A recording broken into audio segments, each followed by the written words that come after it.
तो कहानी की शुरुआत होती है सुबह के 6 बजे। पुलिस एडी मिलर के घर पे जबरदस्ती घुस जाती है। एडी घबरा जाता है और कहता है ये आपको जरूर कोई गलत फहमी हुई होगी, आप किसी के घर में नहीं आ सकते। तो ऑफिसर लोग इन्हें सर्च वारंट दिखाकर कहते हैं हम सही घर में आए हैं, आपका बेटा जिमी कहाँ है। अब लोग आगे बढ़कर खुद ही जिमी के रूम में चले जाते हैं और जिमी से कहते हैं जिमी सुबह के 6:15 बजे हम तुम्हें मर्डर के इल्जाम में गिरफ्तार कर रहे हैं। वो जिमी से कहते हैं कि अगर तुम्हारे पास कोई भी नोकीली चीज या हथियार है तो वो तुम हमारे हवाले कर दो। जिमी बेड से उठ जाता है, उसकी पैंट इस टाइम गीली थी, इसलिए लोग ने कहा क्या मैं तुम्हारे डैड को बुलाऊं। उसके डैड जिमी की पैंट चेंज करवाते हैं, जबकि पुलिस वाले अब पूरे घर की तोड़फोड़ करते हुए वहां से सबूत इकट्ठे करने लग जाते हैं। ऑफिसर मिशा मिलर फैमिली को बताती है कि हमने आपके बेटे को मर्डर के इल्जाम में गिरफ्तार किया है। इधर जिमी पुलिस की गाड़ी में डैड डैड चिल्लाता रह गया। अब पुलिस स्टेशन जाकर उन्हें सार्जेंट से मिलवाया जाता है। ऑफिसर लोग सार्जेंट को बताते हैं कि इसे हमने मर्डर के इल्जाम में पकड़ा है और ये सिर्फ 13 साल का है। अब वो सार्जेंट जिमी से बात करते हैं और कहते हैं मुझे इससे कोई फर्क नहीं कि तुमने मर्डर किया है या नहीं, मैं बस कुछ सवाल करूंगा जिसका तुमने सही जवाब देना है। क्या तुम्हें अपने राइट्स के बारे में कुछ पता है? क्या तुम्हारे पास कोई लॉयर है या हम स्टेशन से प्रोवाइड करें? जिमी यहाँ पर इन सारी चीजों के बारे में पूछने के लिए अपने डैड को बुलवा लेता है। सार्जेंट बताते हैं कि जिमी तुम्हारे लिए एक डिटेंशन अप्रूव हुई है जिसके तहत पुलिस वाले तुम्हारे से केस की इंटेरोगेशन कर सकते हैं। जिमी को अब 1 साल में कैद कर दिया जाता है, जबकि ऑफिसर लोग एडी को यह भी बताते हैं कि जिमी चाहता है आप उसके सपोर्टिंग अडल्ट बने, यानी इंटेरोगेशन के दौरान और अंडर टेस्टिंग के दौरान आप उसके साथ रहे। इसके बाद एक डॉक्टर जिमी के पास आती है और उससे कुछ सवाल करती है, जैसा कि वो उससे पूछती है कि तुम्हें पता है कि गिरफ्तार होने का क्या मतलब है। जिमी आंसर करता है हाँ, इनको लगता है कि मैंने एक मर्डर किया है। वो अगले सवाल करती है तुम्हें लॉयर की जरूरत क्यों पड़ सकती है। तो जिमी बताता है ताकि मैं प्रेशर में आकर कोई गलत जवाब न दूं। इस तरह के सवाल करके वो जिमी की मेंटल कंडीशन का अंदाजा लगा रही थी और बाहर जाकर वो ऑफिसर को बताती है कि बच्चा मेंटली बिल्कुल स्टेबल है। उसके चले जाने के बाद जिमी अपने डैड से कहता है डैड मैंने कुछ नहीं किया, क्या आपको तो मेरे पे बिलीव है ना। उसके डैड इमोशनल हो जाते हैं और कहते हैं जिमी मुझे तुम पे अपने से ज्यादा भरोसा है। इसके बाद ऑफिसर लोग एक लॉयर अरेंज करके लाते हैं जो पहले जिमी के डैड और फैमिली से मिलते हैं और फिर ऑफिसर्स से जिमी की केस के बारे में डिटेल्स लेना शुरू करते हैं।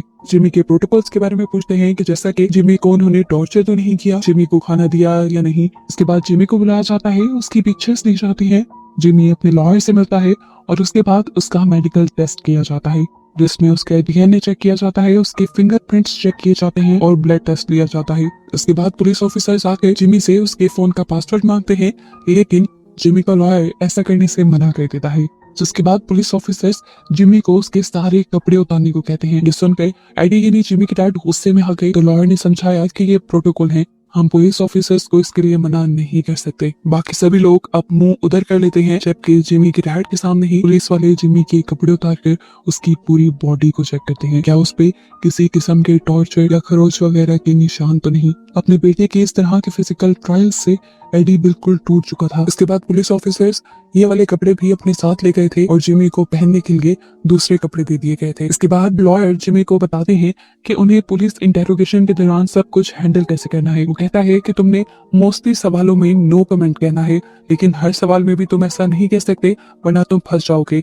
जिन सवालों के जवाब आसान हो वो तुम दे सकते हो, लेकिन जो सवाल तुम्हारे केस के मुतालिक हो उन पे नो कमेंट कह देना। इस टाइम पे मैं और तुम्हारे डैड तुम्हारे साथ होंगे तुम्हें डिफेंड करने के लिए, तुम पे कोई भी प्रेशर नहीं बनाएगा। इंटेरोगेशन का सिलसिला शुरू हो जाता है। पहला सवाल उससे किया जाता है कल रात तुम कहाँ थे, क्या कर रहे थे। जिमी नो कमेंट कह देता है। ऑफिसर लोग बताते हैं कि हमने तुम्हारी स्कूल से रिपोर्ट भी मंगवाई, तुम्हारी एजुकेशनल प्रोग्रेस काफी अच्छी है लेकिन तुम्हारा बिहेवियर काफी दिनों से बुरा है, क्या मुझे बता सकते हो क्यों।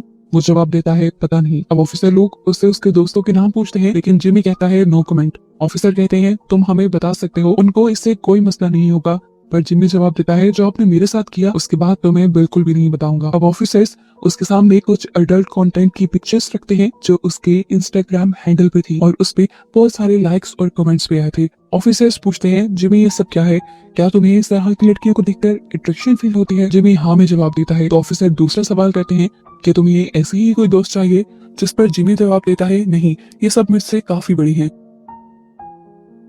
इसके बाद जिमी को उसके इंस्टाग्राम हैंडल से मिली उसके दोस्तों की पिक्चर्स दिखाई जाती हैं और इस टाइम जिमी इनके नाम भी बता देता है। लोग पूछता है कि तुम लोग एंटरटेनमेंट के लिए क्या करते हो, तो जिमी कह देता है कि हम बाहर घूमने फिरने जाते हैं और गेम्स खेलते हैं। ऑफिसर पूछते हैं कल रात पे क्या तुम उन्हीं के साथ खेल रहे थे? जिमी नो कमेंट कह देता है। फिर जिमी को बताया जाता है कि किस तरह पुलिस को उसके ऊपर मर्डर का शक हुआ था। कल रात मर्डर साइट पे उसके कपड़े तो नहीं मिले थे, लेकिन वहां पर उसके महंगे जूते मिल गए थे जिन पे अभी भी खून के निशान थे। जिमी ने अपने कपड़ों को तो जला दिया था, लेकिन वो अपने महंगे जूतों को ना जला पाया, जिससे उसे काफी अटैचमेंट थी और वही जूते उसे फंसा गए। खैर ये लोग दोबारा पॉइंट पे आते हैं। ऑफिसर मिशा उससे पूछती है क्या तुम केटी नाम की किसी लड़की को जानते हो? वो कह देता है हाँ, और खुद ही से एक सवाल कर देता है कि क्या इसका मर्डर हुआ है? और ऑफिसर लोग फौरन उसकी बात पकड़ लेते हैं, यानी तुम जानते हो कि रात क्या हुआ है। जिमी ने ये एक कमेंट किया था और अपने ही खिलाफ कर लिया था। अब एडी से पूछा जाता है कि कल रात आप कहाँ थे? तो एडी बताता है कि मैं पूरी रात ड्यूटी पे था और सुबह जब लौटा तो आप लोग फौरन आ गए। अब जिमी से डायरेक्ट सवाल होता है क्या तुमने केटी को मारा है? तो जिमी कहता है मैंने नहीं मारा, किसी और ने मारा होगा, आप मुझे गलत समझ रहे हैं। अब जिमी को बताया जाता है कि केटी को 7 मरतबा एक नाइफ से स्टैब करके मारा गया है। क्या सबके पीछे तुम्हारा हाथ है? अब जिमी को कुछ पिक्चर्स दिखाई जाती हैं जो सीसीटीवी फुटेज से ली गई थी। इसमें साफ नजर आ रहा था कि जिमी उस लड़की का पीछा कर रहा है। वो पूछते हैं कि तुम उसका पीछा क्यों कर रहे थे, लेकिन जिमी इनकार कर देता है कि मैं नहीं हूँ। तब उसके सामने सीसीटीवी फुटेज खोलकर दिखाई जाती है, जिसमें साफ साफ नजर आ रहा था कि किस तरह पहले उस लड़की ने जिमी को धक्का दिया, जिमी को गुस्सा आया और फिर उसने उस लड़की को पकड़कर स्टैब कर करके मार डाला। ये सब देखकर जिमी रोने लग गया और एडी हैरान रह गया ये देखकर कि उसका बेटा इतना घिनौना काम भी कर सकता है। ऑफिसर ल्यूक उससे कहते हैं देखो जिमी, सब कुछ साफ है, हमारे पास सबूत पक्के हैं कि तुमने ही उस लड़की का मर्डर किया है। क्या तुम उस लड़की की मॉम से माफी मांगना चाहोगे? जिमी इसकी बात का कोई भी जवाब नहीं देता और ये इंटरोगेशन यहीं पर खत्म हो जाती है। कमरे में एडी और जिमी रह गए थे। जिमी अपने डैड से कहता है मैंने ये नहीं किया डैड, लेकिन एडी सब कुछ देख चुका था। फिर भी उसने जिमी को गले लगा लिया और ये कहा कि ये सब तुमने क्या कर दिया। यहाँ हम देखते हैं कि ऑफिसर लियो अब स्कूल में आ जाते हैं इंटरोगेशन के लिए। उससे पहले वो अपने बेटे को मैसेज करते हैं क्योंकि उनका बेटा भी सेम ही स्कूल में पढ़ता था। यहाँ पर सबसे पहले वो केटी के दोस्त से इन्वेस्टिगेशन शुरू करते हैं, लेकिन केटी के दोस्त उनसे बहुत ज्यादा बदतमीजी करती है और उनको किसी भी बात का ठीक जवाब नहीं देती। थोड़ी देर में यहाँ पर असेंबली का टाइम हो जाता है। केटी की एक दोस्त जिमी के दोस्त को पकड़कर पीटने लग जाती है और कहती है कि तुम ही हो जिसने मेरी दोस्त को मारा है, तुम बहुत बुरे हो। उनकी ये लड़ाई आकर टीचर्स रुकवाते हैं और जिस लड़के को मार पड़ी थी एक लड़का उसी को आकर बुली कर जाता है कि लड़की से मार खा ली तुमने, और इस तरह सारे ही उसके ऊपर हंसने लग जाते हैं। ऑफिसर लूक को यहाँ का एनवायरनमेंट देखकर काफी अजीब फील होता है। अब ल्यूक इस लड़के से जिसका नाम राइन है इन्वेस्टिगेशन शुरू करता है और उसे बता देता है कि मैं तुमसे मर्डर के बारे में इन्वेस्टिगेशन करना चाहता हूँ। अब ल्यूक जिमी के बारे में क्वेश्चन करता है कि कल जिमी का मूड कैसा था। वो बताता है कि नॉर्मल ही था। अब सेकंड सवाल उससे किया जाता है क्या तुम उस वेपन के बारे में जानते हो जिससे जिमी ने वो मर्डर किया। ये सवाल सुनकर वो थोड़ा घबरा गया और यहाँ से जाने लगा। उसका ऐसा बिहेवियर देखकर ऑफिसर लोग और मिशा समझ गए कि कुछ तो है जो राइन छुपा रहा है। इसके बाद ऑफिसर ल्यूक का बेटा उससे मिलने के लिए आता है और उससे अकेले में बात करने की डिमांड करता है। इसका नाम एडम था और एडम ऑफिसर ल्यूक से कहता है कि मैं आपकी हेल्प करना चाहता हूँ इस केस में। वो ऑफिसर ल्यूक को जिमी का इंस्टाग्राम चेक करवाता है, जहाँ ऑफिसर देखते हैं कि केटी जिमी को बुली कर रही थी। वो उसे इंसल्ट कर रही थी, गाली दे रही थी, एक तरह का चैलेंज दे रही थी कि उसके साथ कभी कोई रिलेशन नहीं बनाएगा, उसकी शादी नहीं होगी। जिसने भी केटी का कमेंट लाइक किया था वो सभी केटी का साथ दे रहे थे, यानी ये सब लोग मिलकर जिमी को बुली कर रहे थे। एडम ऑफिसर ल्यूक से कहता है मैं आपको ऐसे बहुत से कमेंट दिखा सकता हूँ, आपको इस चीज को भी नोटिस में लेना चाहिए। ऑफिसर ल्यूक पूछते हैं क्या तुम्हें भी यहाँ के लोग ऐसे ही बुली करते हैं, लेकिन एडम बताता है नहीं, मेरे साथ ऐसा कुछ नहीं है। ऑफिसर लोग ऑफिसर मिशा के पास आकर कहते हैं इंस्टाग्राम को लेकर हमने जितने अंदाजे लगाए थे वो सब गलत थे। यहाँ पर जिमी नहीं गलत बल्कि केटी गलत है। वो अपने साथियों के साथ मिलकर उसे बुली किया करती थी। ये चीज प्रिंसिपल भी सुनती है और इस बात का काफी अफसोस करती है। अभी तक फिलहाल ये लोग स्कूल में आने के मकसद को पूरा नहीं कर पाए थे। ये लोग अभी तक नहीं जान पाए थे कि जिमी को उसका वेपन कहाँ से मिला और उसने केटी का मर्डर आखिर किया क्यों। ऑफिसर लूक को लगा कि जरूर रायन को जानता है, इसीलिए वो फौरन रायन को पकड़ने के लिए उसकी क्लास में आ जाते हैं और रायन उनसे पहले ही क्लास से निकलकर बैक डोर से भागने की कोशिश करता है, लेकिन ऑफिसर ल्यूक के हाथों पकड़ा जाता है। वो पहले रायन से ये सवाल करते हैं कि केटी जिमी को इंसल्ट क्यों बोल रही थी। रायन कहता है ये बात आप उसके दूसरे दोस्तों से भी पूछ सकते हैं, मेरे पीछे क्यों पड़ गए हैं, ऑफिसर ने कहा कि वो सब तुम्हारे जैसे क्लोज फ्रेंड्स नहीं है। देखो मामले को समझो, एक लड़की मर चुकी है। मुझे बताओ क्या वो वेपन तुमने उससे दिलवाया था? ऑफिसर जब उस पे जोर डालते हैं तो वो बता ही देता है कि असल में वो वेपन मेरा था। इसी वजह से ऑफिसर रायन को भी अरेस्ट कर लेते हैं ताकि बाकी इन्वेस्टिगेशन उससे पुलिस स्टेशन में जाकर हो। क्या पता ये भी जिमी के साथ मिला हुआ हो। यहाँ हम देखते हैं कि एडी जो अपने बेटे की वजह से बहुत ज्यादा शर्मिंदा था, वो केटी की मर्डर साइट पे आकर वहाँ केटी के लिए बुके रखकर उसकी सोल के लिए प्रे करता है।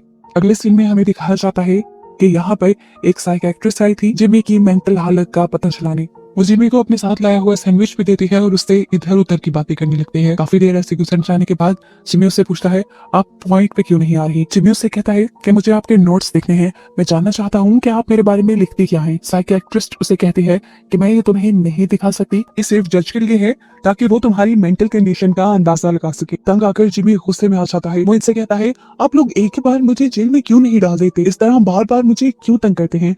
तो साइकियाट्रिस्ट ने बताया तुम्हारे लिए अभी तक हमारे पास कोई प्रॉपर जगह नहीं है, ये जगह तुम्हारे लिए सिक्योर है। वो अब भड़क कर उठ खड़ा हुआ और बोला ये जगह सिक्योर लगती है, ये एक टॉर्चर सेंटर है, मुझे हर मिनट यहाँ पे किसी के चीखने और चिल्लाने की आवाजें सुनाई देती हैं। जिमी ने और जुनून में आकर वहां से अपना कप पी के रात किया। इतना शोर सुनकर बाहर से एक गार्ड आता है ये देखने के लिए कि यहाँ सब कुछ कंट्रोल है भी कि नहीं। साइकियाट्रिस्ट फिलहाल के लिए झूठ बोल देती है कि यहाँ सब ठीक है। फिर वो बाहर जाती है, थोड़ा रिलैक्स करती है और गार्ड्स के जरिए इसी टाइम की सीसीटीवी फुटेज देखते हैं जब जिमी ने ओवर रिएक्ट किया था। वो उसकी बॉडी लैंग्वेज के जरिए उसे समझना चाह रही थी। इसके बाद वो गुस्से में कमरे में आई और उसने जिमी से कहा मैं यहाँ पे तुम्हारा कन्फेशन लेने नहीं आई, मुझे बस तुम्हें समझना है, ठीक है? अब जो आप सवाल करेंगी मैं उनका ठीक ठीक जवाब दूंगा। वो सबसे पहले जिमी से सवाल करते हैं कि आपके डैड का आपकी मॉम के साथ कैसा बिहेवियर है। वो कहता है कि सबसे मेरे डैड का कोई ताल्लुक नहीं। अब साइकियाट्रिस्ट उससे पूछते हैं क्या तुम्हें कोई लड़की पसंद करती है, जिस पर वो भड़क सा जाता है और कहता है लड़कियां मुझे पसंद नहीं करती, बल्कि वो तो मेरे करीब आना भी पसंद नहीं करती क्योंकि मैं बदसूरत हूँ। साइकियाट्रिस्ट जवाब में कहती है ओ तो फिर तुम्हें कैसा फील होता है? उसकी ये बात जिमी को बुरी लग जाती है और जिमी कहता है आपको मुझसे ये सवाल नहीं करना चाहिए था, आपको मुझे तसल्ली देनी चाहिए थी कि नहीं ऐसा नहीं है, तुम प्यारे हो। क्या आप नॉर्मल लोगों की तरह बात नहीं कर सकती? आपको पता भी है कि बदसूरत होना कैसा होता है। जिमी कहता है दूसरा साइकियाट्रिस्ट आपसे बेहतर था, कम से कम वो मेरा पॉइंट समझ आता था। अब साइकियाट्रिस्ट ने कहा कि जज को दो लोगों की ओपिनियन चाहिए। ये बात सुनते ही जिमी अग्रेसिव होकर उठ खड़ा हुआ और दोबारा से चिल्लाने लगा। शोर सुनकर एक सिक्योरिटी गार्ड अंदर आता है और जिमी को कंट्रोल करने को कहता है। ये देखकर बड़े ही उसीले अंदाज में उस साइकियाट्रिस्ट से कहता है ये क्या बात हुई? आप कोई महारानी है जो आपका सिक्योरिटी गार्ड मुझे आपसे आराम से बात करने को कहे? वो गुस्से में अब इधर उधर टहलने लगा, जबकि अब ये साइकियाट्रिस्ट भी उससे बहुत ज्यादा घबरा रही थी कि कहीं ये उसके साथ कुछ गलत ना कर दे। गुस्सा ठंडा होते ही जिमी वहां पर बैठ गया। साइकियाट्रिस्ट अपना सेशन दोबारा शुरू करती है और जिमी से कहती है कि पिछले सेशन में तुमने कहा था कि तुम तीनों दोस्तों को स्कूल में कोई पसंद नहीं करता था, बच्चे तुम तीनों को ही बुली करते थे, विंडोज से तुम्हारे ऊपर थूक भी फेंकते थे और तुम्हें मारा भी जाता था। क्या ये बात सच है? जिमी कहता है हाँ सच है। वो अब जिमी से पूछते हैं तुमने बहुत सारी मॉडल्स को अपनी इंस्टा पर पोस्ट किया है, क्या तुम्हें वो अच्छी लगती हैं? और तुमने अपनी भी तो एक पिक्चर पोस्ट की है, या ये सोचकर पोस्ट की है कि लोग तुम्हें पसंद करने लगेंगे और लड़कियां तुम्हारी तरफ अट्रैक्ट होंगी? तो जिमी ने इस बात से साफ इनकार कर दिया। तो अब साइकियाट्रिस्ट उसके पास उसी की इंस्टा हैंडल के कुछ कमेंट्स लेकर आई जिनमें केटी के भी कमेंट्स थे। इस कमेंट में केटी जिमी को बुली कर रही थी और उसे बहुत सारे लोगों ने लाइक किया था, यानी बहुत से लोग केटी का साथ दे रहे थे। साइकियाट्रिस्ट ने पूछा क्या ये उसने सिर्फ तुम्हारे ही साथ किया था या किसी और के भी साथ? जिमी ने कहा सिर्फ मेरे ही साथ किया था क्योंकि मैं बदसूरत दिखता हूँ। फिर साइकियाट्रिस्ट ने सवाल किया तो इस सब के जवाब में तुमने क्या उसे कहा? जिमी ने कहा मैं जानता हूँ आप ये सवाल मुझसे इसलिए कर रही हैं क्योंकि आपने केटी की मर्डर वाली वीडियो देखी है, लेकिन आप मुझसे इस तरह चीजें नहीं उगलवा सकती। वहाँ पर बस एक लड़का नजर आ रहा है, आपको क्या श्योरिटी है कि वो मैं ही हूँ? वो वीडियो नकली भी तो हो सकती है, मैंने उसे नहीं मारा, हालांकि मुझे मारना चाहिए था। मैंने उसे बाहर ले जाने की बात की लेकिन उसने मुझे बुली करना शुरू कर दिया। मैं चाहता तो उस रात कुछ भी कर सकता था लेकिन मैंने उसे छोड़ दिया। सारी बातें सुनने के बाद वो साइकियाट्रिस्ट सिर्फ जिमी को इतनी ही सलाह देकर जाती है कि जिमी इसके बाद तुम्हें कोई भी मेंटल हेल्थ सर्विस मिले तुम उसे जरूर ज्वाइन करना। जाने से पहले वो साइकियाट्रिस्ट से पूछता है आपका मेरे बारे में क्या ख्याल है, मैं आपको कैसा लगता हूँ, मैं आपको पसंद हूँ ना, बताएं मुझे। अच्छा चलिए मुझे ये बताएं कि आप ये सारी बातें किसी और को बताएंगी? बिल्कुल मत बताना। वो अब एग्रेसिव हो चुका था, इसलिए सिक्योरिटी गार्ड उसे खींचकर उसके रूम तक ले जाने लगी और जाते जाते उसने चीख कर कहा कि मेरे डैड को बता दीजिएगा मैं यहाँ पर बिल्कुल ठीक हूँ। जाने के बाद साइकियाट्रिस्ट सोचती है कितना अजीब लड़का है ये, इसे बिल्कुल भी अफसोस नहीं कि इसने एक लड़की का मर्डर किया है। खैर अब सीन कट होता है और कहानी में लगभग 13 माह का वक्त गुजर चुका है। हमें जिमी की फैमिली को दिखाया जाता है जो अभी तक जिमी के किए के दुख से बाहर नहीं निकले। आज एडी का बर्थडे भी था लेकिन वो बिल्कुल भी खुश नहीं था।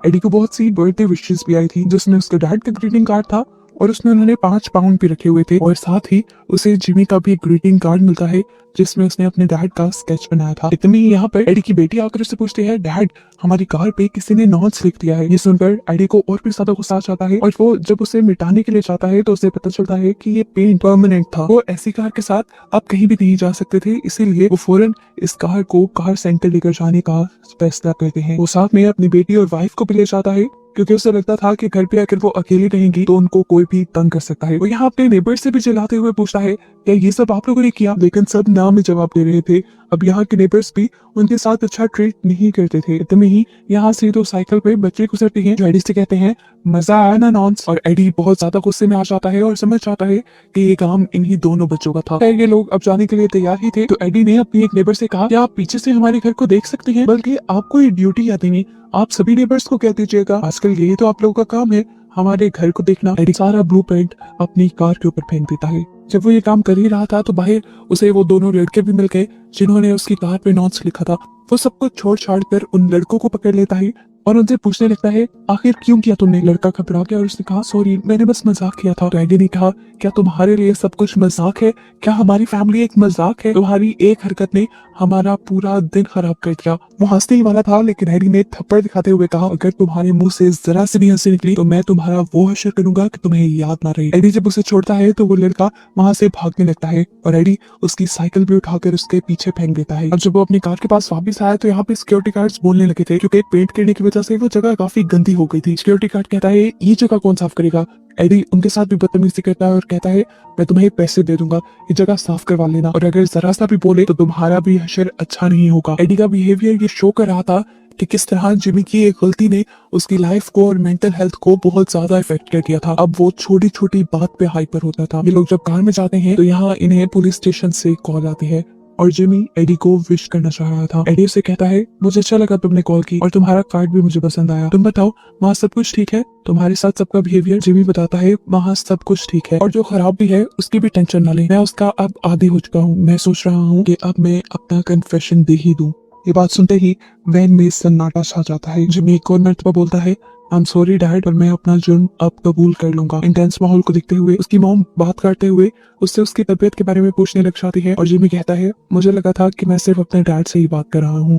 वो अपनी मॉम और बहन से भी थोड़ी सी बात करता है और फोन कट कर देता है। सारा माहौल दुख में बदल गया था। ये आकर भी रोते रहे। अब एडी की वाइफ परेशान एडी के पास जाती है और उसे समझाती है, देखो एडी, जिमी का जुर्म कबूल करना ही हम सबके लिए बेहतर है। उसकी लाइफ भी आगे बढ़ेगी और हम भी लाइफ में आगे बढ़ पाएंगे। तुम ये भी तो सोचो कि कम से कम हम ये जानते हैं कि जिमी जिंदा है। वो लड़की जिसे जिमी ने मार दिया उसकी माँ तो कभी उससे मिल भी नहीं सकती। यहाँ ये दोनों डिस्कस करते हैं कि शायद उनकी तरबियत में ही कोई कमी रह गई होगी। इसके बाद एडी जिमी के रूम में जाता है और देखता है कि जिमी ने ये रूम खुद अपने हाथों से सजाया था, लेकिन अब वो इन चीजों में से किसी को भी जिंदगी भर इस्तेमाल नहीं कर पाएगा। ये सोचते हुए वो फूट फूट कर रो देता है। एंड पे हमें जिमी को सजा देते हुए नहीं दिखाया जाता और ये सीरीज यहीं पर खत्म हो जाती है।